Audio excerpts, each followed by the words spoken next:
HR lady told me, no, you understand this wrongly.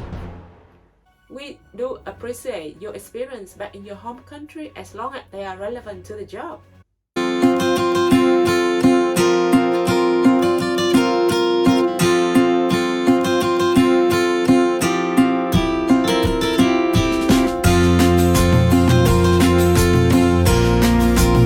Today we are going to dive into the 3 common myths about job interview here in New Zealand.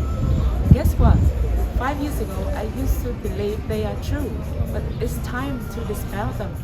Myth number 1. Compliments are not useful in New Zealand job interviews. Is wrong. Some people believe employers don't appreciate compliments because you kinda just meet them for the first time ever, but it's not entirely accurate. Here's the deal. Be genuine. Compliments can work wonders if they are sincere. If you are genuinely admire something about the company or the interviewers, feel free to express it. But try to make them relevant. How you can do it? It's important you do your homework. While preparing for the job interview questions, read through the company website. Over there, pick 2 to 3 great things about the company. This can be something from their vision, mission, or their recent successful project. Bring them to the job interview room, and over there when you make compliments, they will be relevant. You can say something like, I've been following the company's success and I'm really impressed with how you expanded your reach in the market. Hear my own story. 2 years ago, I was in a job interview. I remember I liked the interview atmosphere. I couldn't remember exactly what I said to the interviewers, but basically I was like, I really enjoyed the job interview. You created the comfortable atmosphere for me to freely and confidently share my past experiences, skills, and also educations. I really appreciate that. I successfully got hired by the company, and this was my first corporate job here in New Zealand. That's great. It was one of my compliments. I remember I gave 2 compliments, I think, because we shouldn't overdo it. Try to keep it balanced.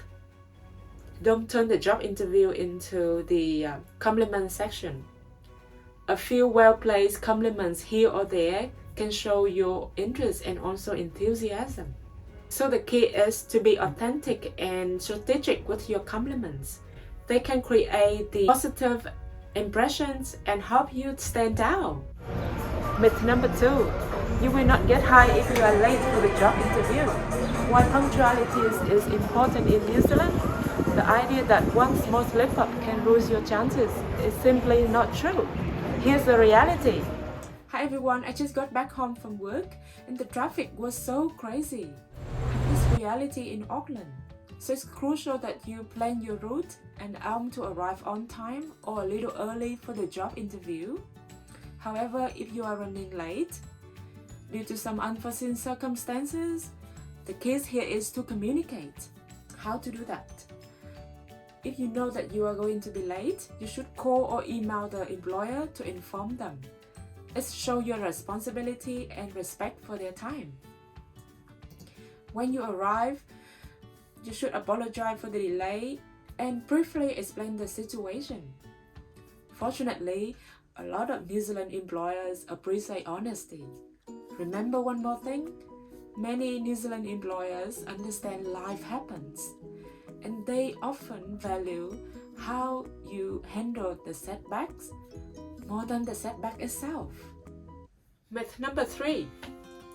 The experience in your home country is not valid in New Zealand. This myth can discourage a lot of international job seekers. It's time to dispel it. Transferable skills. Many skills are universal and transferable. All you need to do is to highlight the skills while discussing about your previous experience. Cultural adaptability. The international experience can demonstrate your adaptability, the valuable trait in New Zealand's multicultural workplaces. Let me tell you about my experience. 2 years ago when I was in the job interview for my first corporate job here in New Zealand. At that time, I didn't put the Vietnam experience into my CV. During the interview, I was asked a question like, can you please tell me the hardest situation you have ever dealt with while working and what the outcomes is? At that time, of course, I faced a lot of, difficult situations while working in New Zealand retail and hospitality, but they are not relevant to this job. So I was telling them my experience back in my home country, Vietnam. Surprisingly, they asked me why I didn't put the experience into my CV. And I told them, sorry, I didn't know. I thought my Vietnam experience is not relevant and it's not valid in New Zealand. The HR lady told me, no, you understand it wrongly. We do appreciate your experience back in your home country as long as they are relevant to the job. And her sentence woke me up. Since then, if I have a chance, I tell them about my Vietnam experience. I eventually got hired for this job. Obviously, the interview went well. That's great. So all you need to do is to highlight your achievements and experience that directly related to the job you are applying for. Show how your background can benefit the future employer. Leverage network. You can leverage your international network. Sometimes the personal connections can open doors in unexpected ways. So remember, a lot of New Zealand employers value diversity and the fresh perspective that international candidates can bring to the table. So don't underestimate the global experience. If you found this video helpful, give us a thumbs up and subscribe to my channel for more useful content. And if you have any questions or want to share your own interview experiences, feel free to comment below. Thanks for watching and best of luck with your job interviews in New Zealand. Goodbye for now. I'll catch you in the next video.